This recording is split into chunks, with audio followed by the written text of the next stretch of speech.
तलाक के बाद पत्नी को गुज़ारा भत्ता देना है ज़रूरी? किसी भी कम कमाई हो तो भी देना पड़ेगा उसको मेंटेनेंस, बिल्कुल देना पड़ेगा। भारत में बिना तलाक दिए दूसरी शादी करना क्राइम माना जाता है। इसके लिए 7 साल की जेल भी हो सकती है। लेकिन जब कोई व्यक्ति तलाक दे और दूसरी शादी भी ना करे, वो आर्थिक रूप से खुद मजबूत ना हो मेंटेनेंस देने के लिए वाइफ को, तो क्या तो भी देना पड़ेगा गुज़ारा भत्ता? तो बिल्कुल। सेक्शन 25 के तहत पत्नी को भरण पोषण के लिए पति द्वारा दिए जाना वाला गुज़ारा भत्ता एलिमनी परमानेंट कहलाता है। सोचिए, अगर पति की कमाई कम हो तो उस केस में क्या होगा? तो उस केस में भी पति को अपनी कुछ भी कमाई, अगर वो 100 रुपये भी कमाता है तो उसमें से भी उसे गुज़ारा भत्ता देना पड़ेगा। पत्नी अपना गुज़ारा भत्ता मांग सकती है। इसके बारे में तो हम ज़रूर बात करेंगे। पहले आप नए हो चैनल पे तो like, subscribe and bell icon को प्रेस कर दीजिए कि लीगल अपडेट आपको मिलती रहे।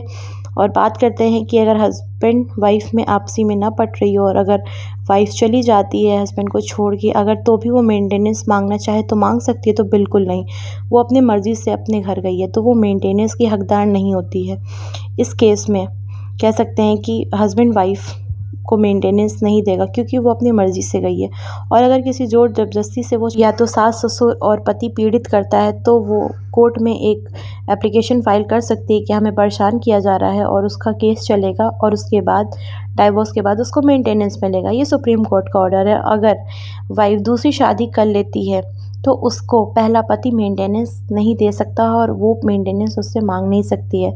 उसका हक वहीं पे ख़त्म हो सकता है।